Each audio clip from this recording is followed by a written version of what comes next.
Hello there and welcome back. This is the second day of our video sequence. This is section 1.3, which is systems of linear equations. Let's go ahead and get started. Last time we talked about linear combinations of vectors, which are strings of vectors that are added together, but they can be multiplied by constants. We have a shorthand notation for linear combinations called the matrix vector notation. We will take all of the vectors in the combination and group them together to form a matrix, and then we will take all of the coefficients together to form a vector. We will write the matrix and the vector side by side. The requirement is that the matrix always has to appear left of the vector. Let's take a look at an example. We have this linear combination, 3 times a vector minus 2 times a vector plus a third vector. We'll call these vectors A, B, and C for now. And we want to rewrite this linear combination in matrix vector notation. So the first thing I'm going to do is I'm going to take the 3 vectors and group them together. So A is the first column, 4, negative 1, 6. Then I'm going to take vector B, and that's going to be our second column, 3, 7, 8. And then we'll go to a third vector, C, and that's going to be our third column, 2, 2, 3. And that completes our matrix. Then we're going to take the constants that we have in the problem, the 3 and the negative 2 and the 1, and they'll get grouped together in a vector over here, 3, negative 2, and 1. And that's our shorthand notation. Fewer brackets, fewer plus signs. All the numbers are there, but it's just a little bit more consolidated. These two expressions mean the same thing.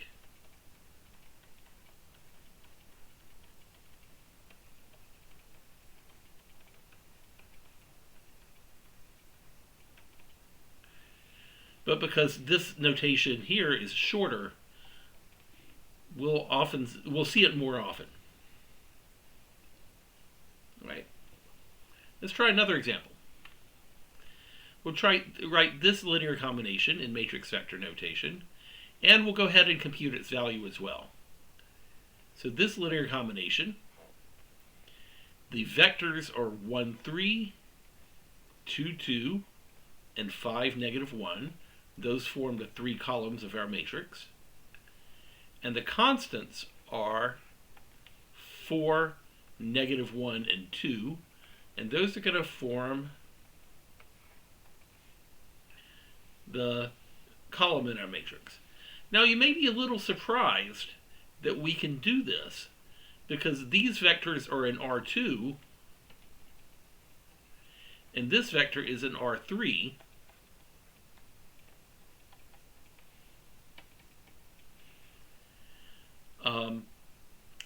But it's allowed because we have 3 entries in this vector and we have 3 columns, so we have enough columns to pair every entry with. 4 gets paired with the first column, negative 1 gets paired with the second column, 2 gets paired with the third column. And that makes this notation okay. So its value is, in the x-coordinate, it's 4 minus 2 is 2, 2 plus 10 is 12. In the y-coordinate, it's 12 minus 2 is 10, 10 minus 2 is 8.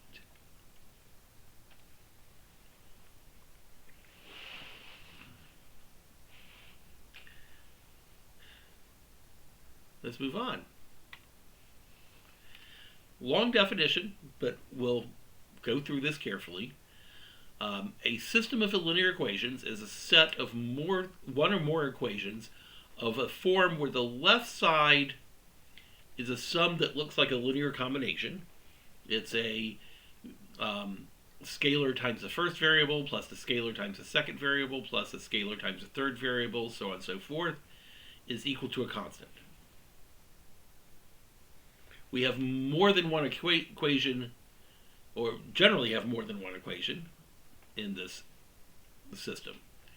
A solution is a set of scalars that if we plug them in for the variables, it makes all of the equations correct. Let's see an example. We would like to know if this vector b is a linear combination of the vectors v1 and v2. So we don't know yet, but if it is, then 1, -1, 3 is going to be some number, I'll call it x, times 1, 3, 0, plus another number, we'll call it y, times 2, 5, 1. Where x and y are the coefficients in my linear combination. And that breaks down into 3 equations. The top equation will say that x plus 2y is equal to 1. The second equation says that that 3x plus 5y is equal to -1. And the third equation is interesting because of this 0, it says 0x plus y is equal to 3. And that's a system of equations.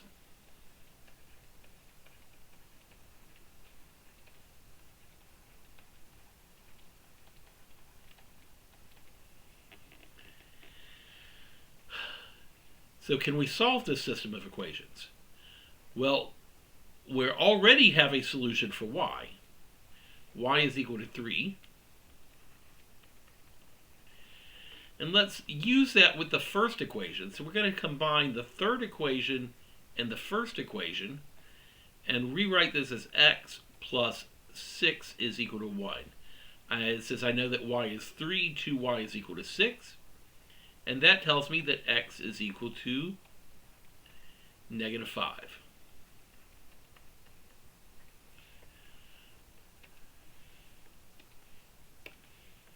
But are we done yet?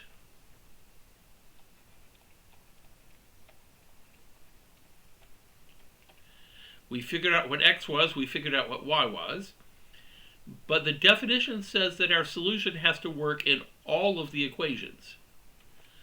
And we haven't checked that yet. So let's check. The top equation says that -5 plus 6 is equal to 1. X is -5, y is 3, so 2y is 6. That checks. The second equation says that -15 plus 15 is equal to -1. 3 times -5 is -15. 5 times 3 is +15. But -15 plus 15 would give me 0 and not -1. This does not work with the second equation. And because the solution that we came up with doesn't work with all of the equations, the answer to this question is that B is not a linear combination.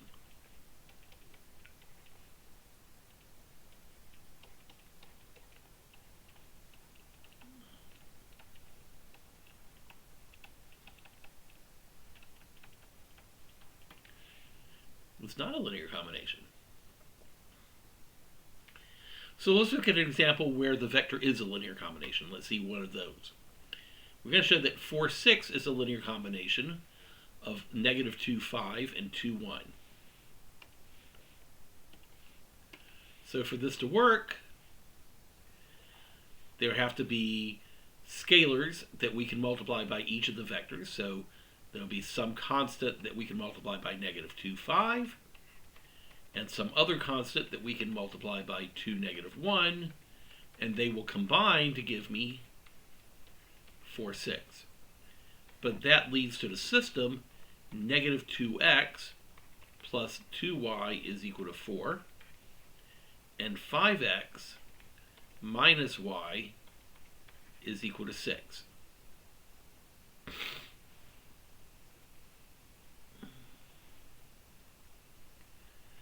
So how are we going to solve this? There are a couple of things that we can try. But one of the things we could do is we could try solving for one of the variables.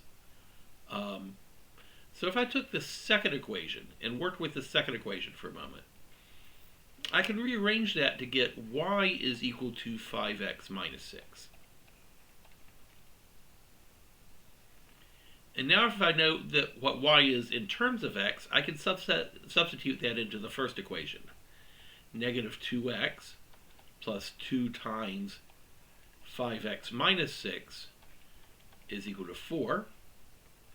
And that gives me 2x plus 10x minus 12 is equal to 4. That's 8x minus 12 equals 4. If I add 12 to both sides, that's 8x is equal to 16, and so x is equal to 2. So we have a solution for x.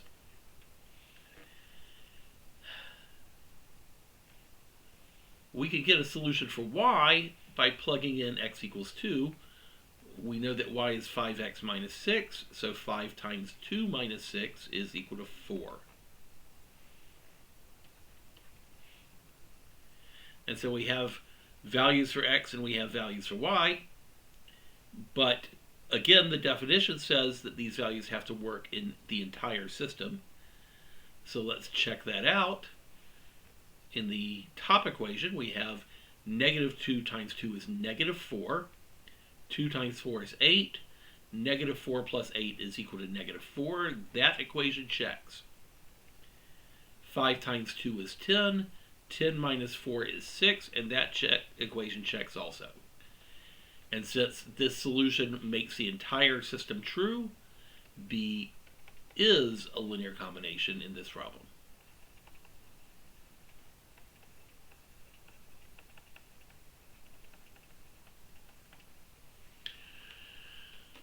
All right. Can we do this graphically instead of algebraically? If I have a graph here showing V1, which is 6, negative 2, and V2, which is 2, 1, can I show that they form a combination that adds up to 4, 7, which is this blue vector B here? So we can do this. The first step is that we're going to extend the vector V1 in both directions to form a line.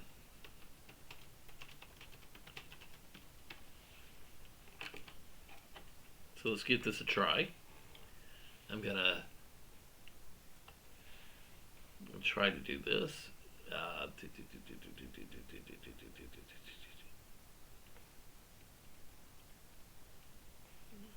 There we go. So that's the extended version of V1. And now what I'm going to do is, through the tip of B, through the head of B, we're going to construct a line that's parallel to V2.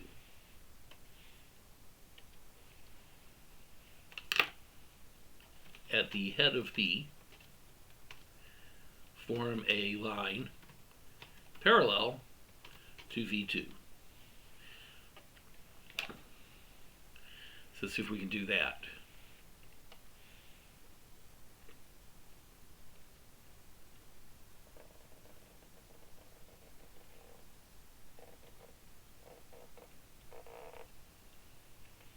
There we go. And we observe that there's an intersection point.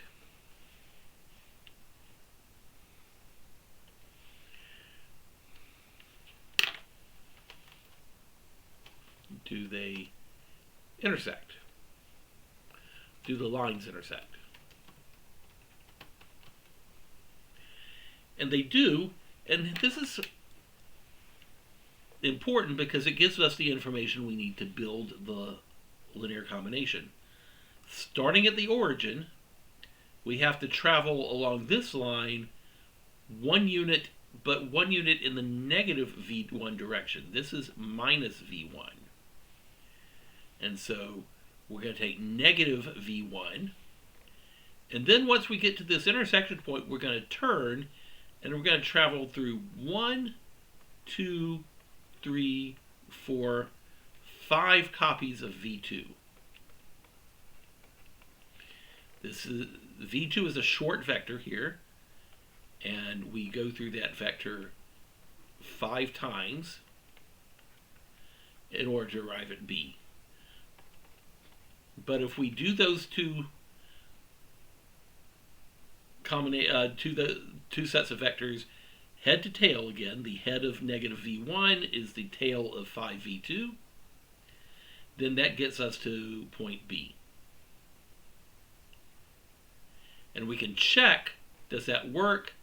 Negative 6 plus positive 10 equals 4, so that checks. In the y-coordinate, negative of negative 2 is 2. 2 plus 5 is equal to 7. And so the bottom equation checks also. So we can solve these systems algebraically, or we can solve them using graphing. But often we're going to have to solve these algebraically. This is a shorthand for a system of equations. When we write an equation that looks like this, the left side is a linear combination. Using our matrix vector notation. So this is a linear combination in matrix vector notation.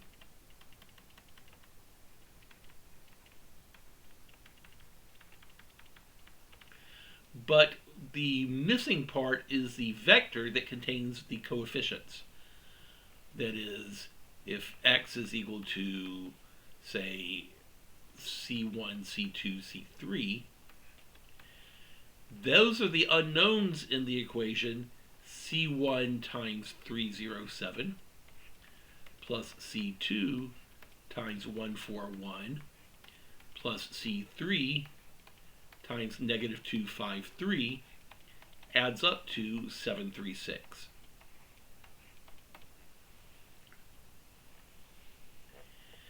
C1, C2, C3 are the constants, and 307, 1412, negative 253 are the vectors in this linear combination, and the thing that's missing are those constants, and we know that this forms a system of equations.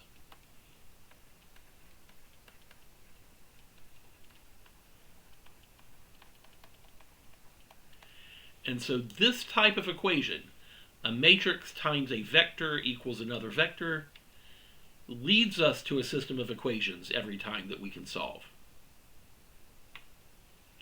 Let's look at this example. We'll solve this equation. So I have two vectors that I'm trying to work with, 3, negative 1, 4, and 2, negative 2, 1. The left side is a linear combination, and so I need two constants, and that's going to give me a total of 7, negative 1, 11.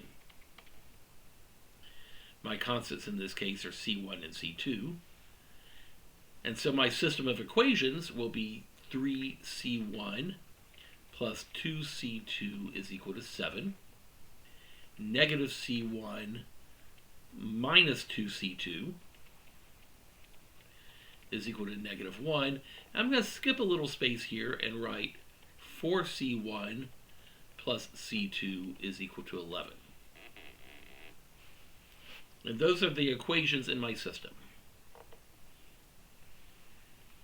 The reason I skipped some space is that I noticed that if I want to solve this, one thing that we can take advantage of is the fact that by combining the top two equations, positive C2 and negative C2 will cancel each other out. And so what we're going to do is we're going to add these equations together, and that's going to give us 3C1 and negative C1 is 2C1. 2c2 and negative 2c2 cancel. 7 and negative 1 is 6. And if 2c1 is equal to 6, then c1 is equal to 3. And so we have part of our answer.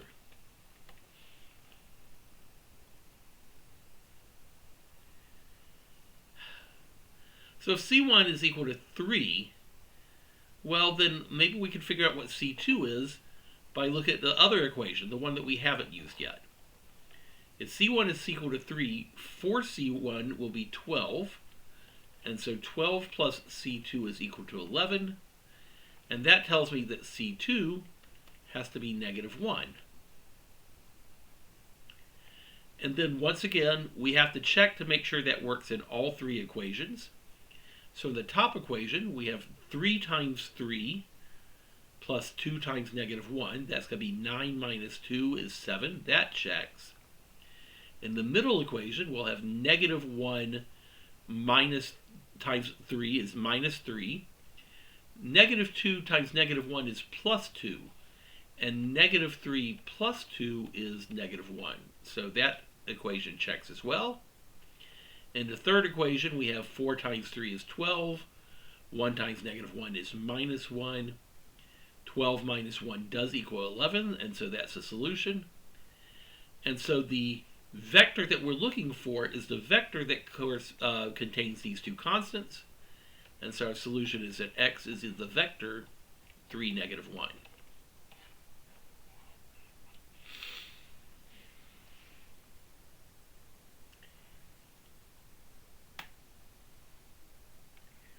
As these problems become more complicated, we're going to want a notation for describing certain parts of the vectors and certain parts of the matrices we will work with. And this is a double subscripted notation. Anytime we see 2 subscripts under a number, we're going to mean the entry that's in row M and column N. As an example, if I have this matrix here, and I see this symbol, it means to look at row 2 and column 1. That's this number right here, and that tells us that A21 is equal to 5. Okay?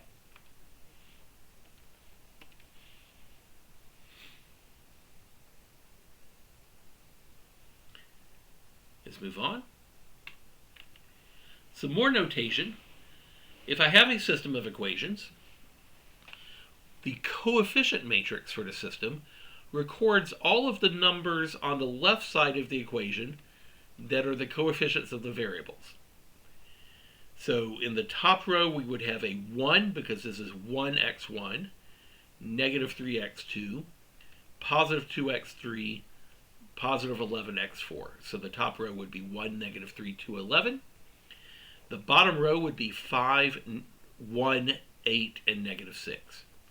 We call that the coefficient matrix because it just stores coefficients for us.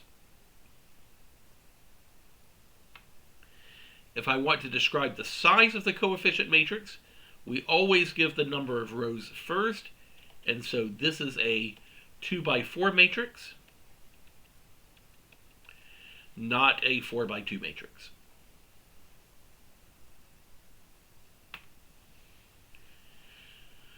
We also have what's called an augmented matrix, and this records all of the numbers in the system. It records all of the coefficients on the left side of the matrix, 1, negative 3, 2, 11, 5, 1, 8, 6.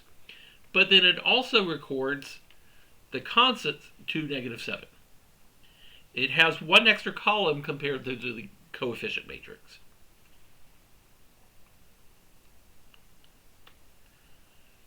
Regardless of whether we are looking at a coefficient matrix or an augmented matrix, the term leading entry, or sometimes it's called pivot entry, refers to the first entry in the matrix that is not a 0. So it's the first non-zero value. So in the top row, my leading entry is a 3. In the second row, my leading entry is a 4. In the third entry, I have a whole bunch of zeros, and then I finally get to a 5. So 5 is my leading entry. And the fourth row, -8 is the leading entry.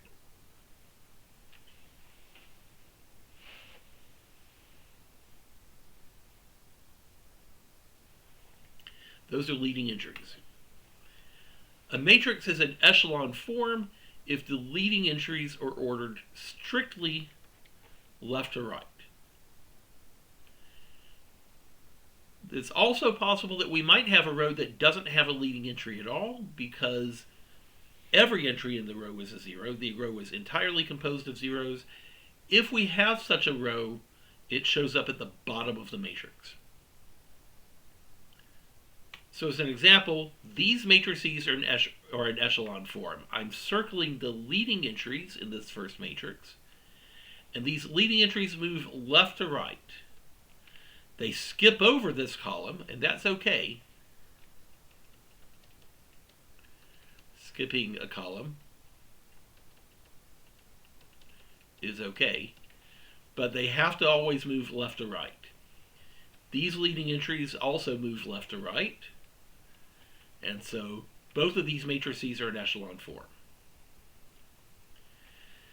This matrix is not in echelon form. I will circle its leading entries. And this 6 is not to the right of 2. It's below the 2. And that's not allowed. The leading entries are not strictly left to right. This matrix is not in echelon form. Even though the leading entries are in left to right, there is a row of all zeros that are interrupting them. This row of all zeros should be at the bottom.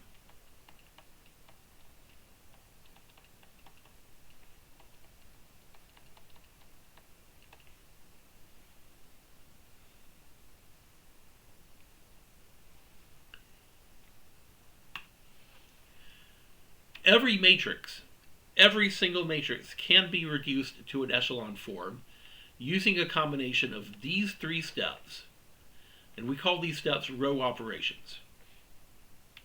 So let's take a look at them, and we'll work with them in the next example. We're allowed to take 2 rows and switch them. We're allowed to interchange the entries in 2 rows, completely swap them.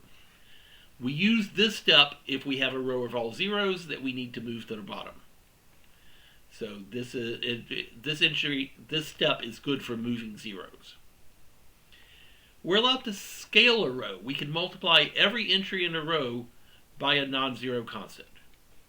So if I have an ugly fraction in my row and I don't want to deal with fractions, I can multiply everything by the denominator of that fraction, and then the fraction goes away. So I'm always allowed to scale a row. And then this third step sounds a little complicated, but it's not. We'll do an example in a moment. We're allowed to replace a row with a linear combination that includes the row that's being replaced and another row.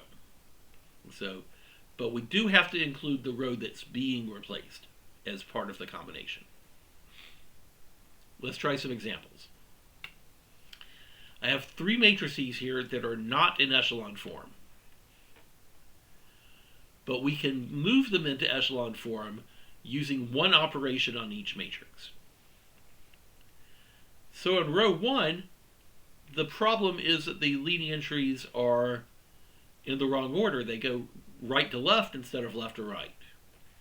And so the operation that will fix this is that we're going to switch row 1 and row 2.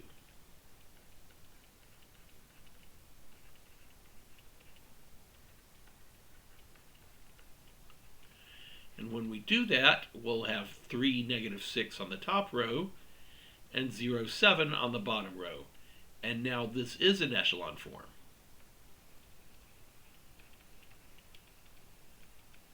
Yay! So in the next example, I have both of my leading entries are in the first column, so they don't move to the right. I would like to change this 3 to a 0.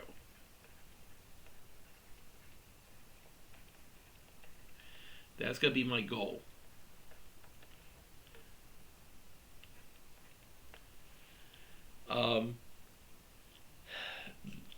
The way we can do that is we can replace the second row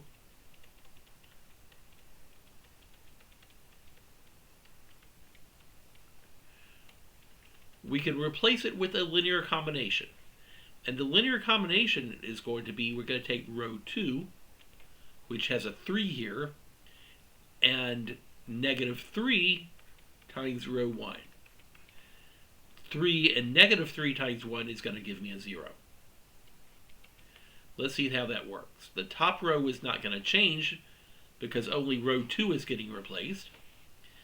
But row 2 is going to be replaced with 3 minus 3, which is 0, and 8 minus 6, which is 2. And this matrix is in echelon form. The leading entries are now left to right.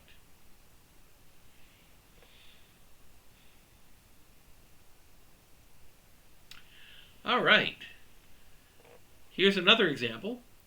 My leading entries are both in the same column. I would like to change the 2 to a 0. So my goal is to change the 2 to a 0.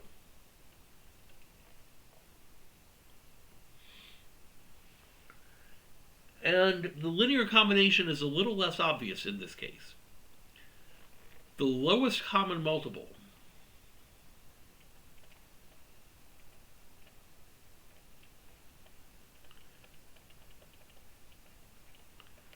of 3 and 2 is 6.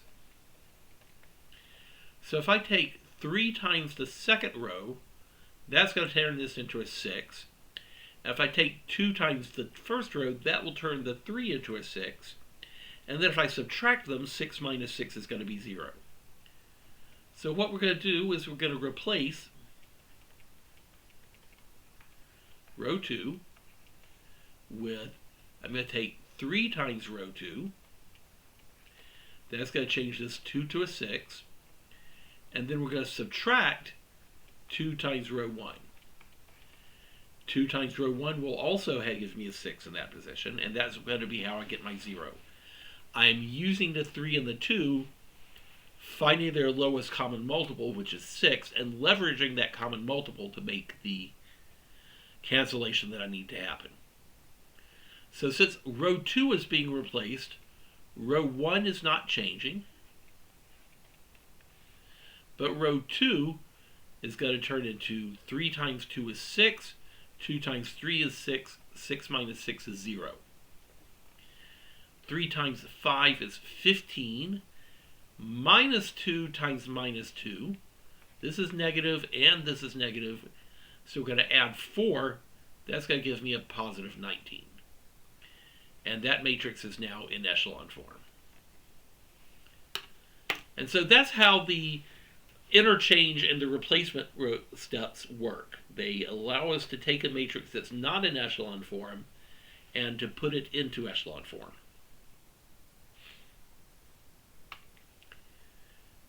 Here's some properties of row operations. Every operation is reversible.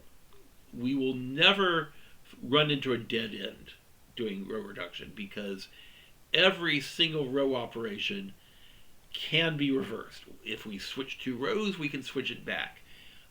If we replace a row with a linear combination, we can replace it with the original row again, and everything's just fine. We say that 2 matrices are row equivalent if we can transform one to the other using row operations. And if augmented matrices of 2 systems are row equivalent, then the systems themselves are equivalent. They will have the same solution set. And this is going to be the technique that we're going to use to solve some systems of equations next week. This process of reducing a matrix to echelon form is called Gauss-Jordan reduction. It's named after the mathematicians Carl Gauss and Wilhelm Jordan. But they were not the original discoverers of this method. We know now that Chinese mathematicians published a technique way back in the 2nd century. They beat us Westerners to this discovery by about a millennium and a half. So we should be naming this after some Chinese mathematicians, but the name Gauss Jordan is pretty well entrenched at this point, and you'll hear this name more often than you'll hear any other name. All right. Let's try some examples. We're going to try to solve this system of equations by writing an augmented matrix and reducing it to echelon form. So the augmented matrix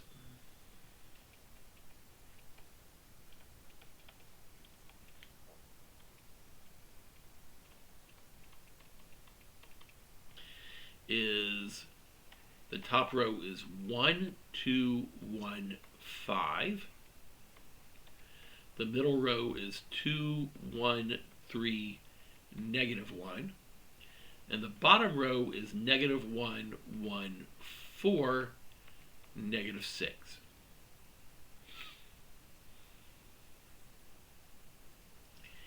And right now, if we look at the leading entries, all of the leading entries are in the first column. So this is very much not in echelon form. So I'm going to ask the question, what is the first leading entry that fails to be, that causes a matrix to fail to be in echelon form? And the first one that is a problem is the 2. And so our goal should be to change that 2 to a 0. And so our first step is going to be to replace row 2 with a combination that changes that 2 to a 0. There's 2 ways you can proceed here. We can either subtract 2 times the first row, or we can add 2 times the second row. Whichever you do is up to you, but I'm going to go ahead and work with the first row. So we're going to use row 2 minus 2 times row 1. And that step says only row 2 is getting replaced. I'm going to go ahead and put row 1 and row 3 where they are. And row 2 becomes 2 minus 2 is 0. Negative 1 minus 4 is, 1 minus 4 is negative 3. 3 minus 2 is 1. And negative 1 minus 10 is negative 11.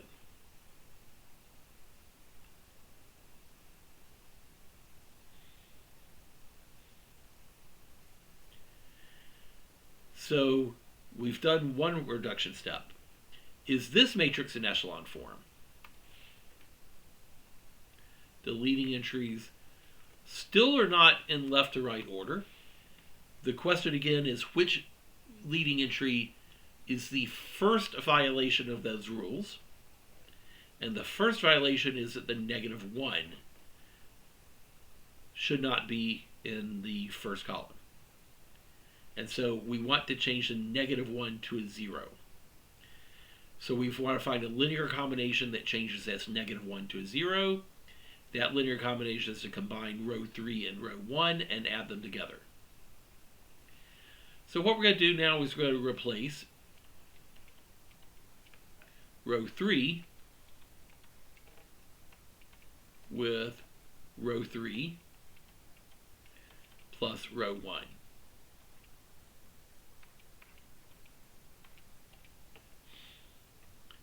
All right. I'm going to put the answer over here. Since row 3 is getting replaced, row 1 is going to stay the same, and row 2 is going to stay the same.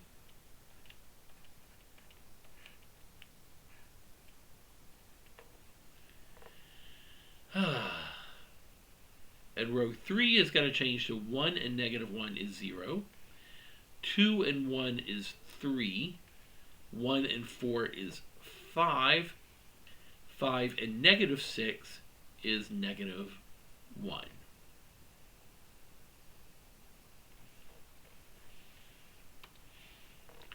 And now my leading entries are here, here, and here. We're still not at echelon form. So we're going to have to do one more step. What is the first leading entry that violates echelon form? And the first one that violates the form is this 3. So we need to combine this 3 with some other row that changes the 3 back into a 0. And that's got to be to take row 2 and row 3 and add them together. So we're going to replace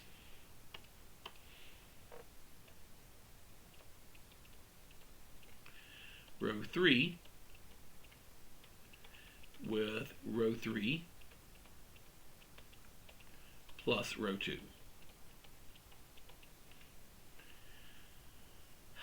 And let's see what that gives us. It says row 3 is being replaced, row 1 will not change, and row 2 will not change. But row 3 is going to be 0 plus 0 is still 0. Negative 3 plus 3 is 0. 1 plus 5 is 6. And negative 11 plus negative 1 is negative 12.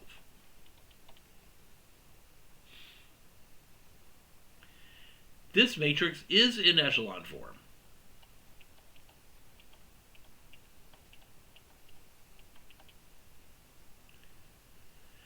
But we still haven't finished solving the system of equations yet. But here's how the echelon form helps us to solve the system. We're going to start with the bottom equation. The bottom equation, I'll change colors for this.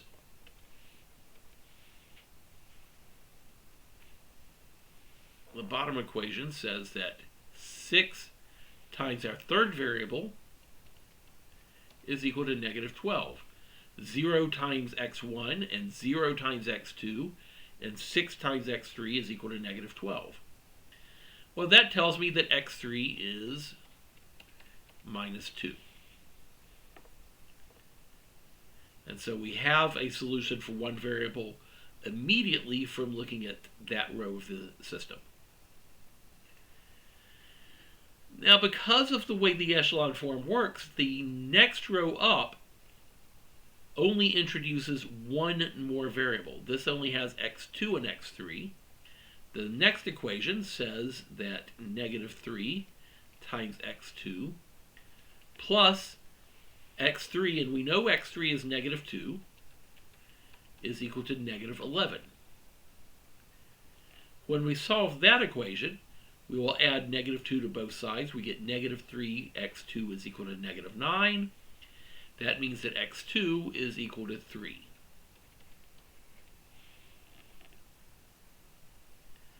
Then if we move to the top equation, we're only introducing one new variable again. This time x1, we know that 2x2 is going to be 6 because x2 is 3. 1x2 is going to be minus 2 is equal to 5. This is saying that x1 plus 4 is equal to 5. And that means that x1 is 1. And we have solutions for all three variables. We can check that that works in all three equations now. 1 plus 6 is 7. 7 minus 2 is 5. That's correct. 2 plus 3 is 5. 5 plus negative 6 is negative 1. That's correct. Negative 1 plus 3 is 2. 2 minus 8 is negative 6, and so that's correct also. And so this solution works. x1 is 1, x2 is 3, x3 is negative 2. Let's look at one more example, and then we'll wrap up. We'll try to solve this system of equations. This time our augmented matrix is 2, 1, 1, 3, 2, 2, 1, negative 1, negative 4. That's a minus 4 there. Let me move this line over a little bit. There we go. And once again, all three of my leading entries are in the same column. So this is not in echelon form. And the first violator is this 3. So we would like to change that 3 to a 0. And we have two ways we can do that. We can work with the top row and use the lowest common multiple of 6 to cancel that 3. That would involve taking the middle row times 2 and the top row times 3 and subtracting.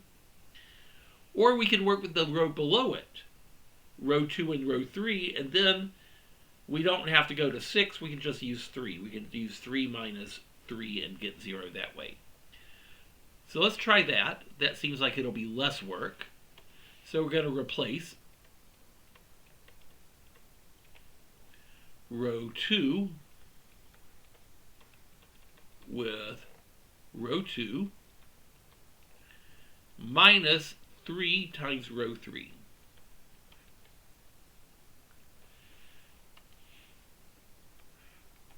And since row 2 is getting replaced, the other two rows will stay the same.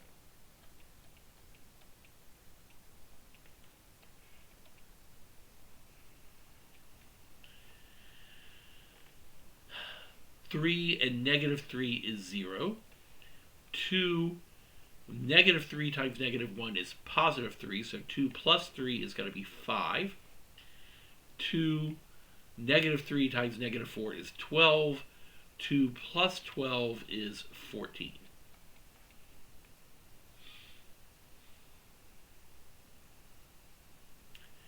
All right. This matrix is not in echelon form, and the first violator is this 1, so we want to cancel that 1. So to cancel this 1, we're going to make double this row to make a 2, and then subtract row 1. 2 minus 2 is going to be 0. So we're going to replace row 3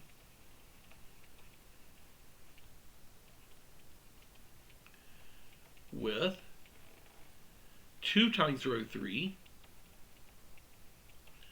minus row 1.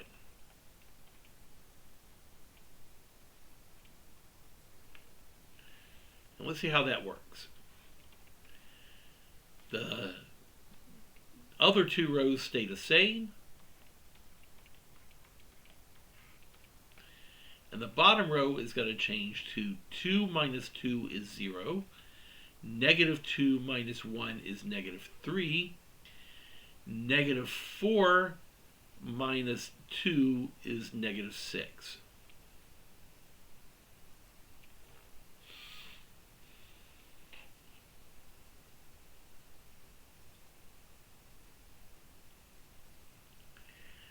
Well, this matrix is still not in echelon form, and this time our violator is the negative 3.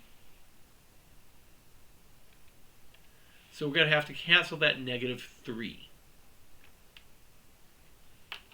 Now I want to caution you, an easy way to cancel the negative 3 would be to take row 1 and multiply it by 3 to get positive 3. And positive 3 and negative 3 would cancel. The reason that we don't want to use row 1 is that would force us to add 6 to this 0, and it would change this this 0 that we have already worked to cancel. And so I don't want to use row 1 because I don't want this 2 up here to contaminate this 0 down here. So we're going to have to use row 2. And that means we're going to have to use the lowest common multiple of 5 and 3, which is 15. So we're going to replace row 3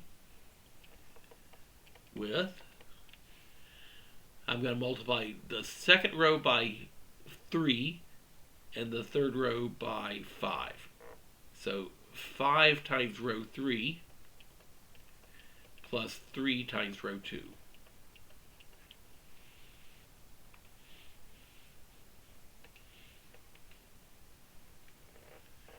All right. Let's see what happens when we do that. The first two rows don't change.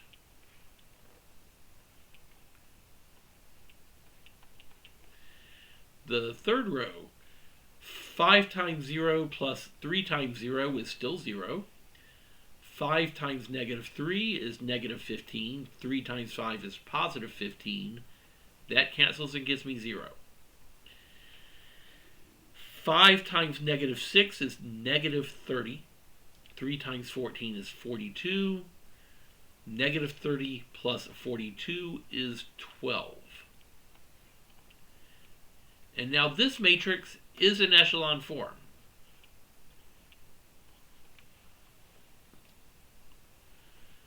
And once the matrix is in echelon form, we start with the bottom row and work up. But the bottom row says that 0x plus 0y is equal to 12.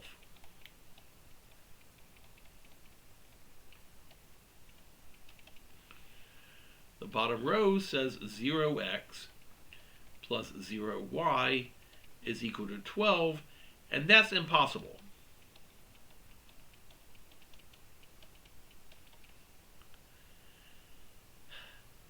And because it's impossible, this system of equations has no solution.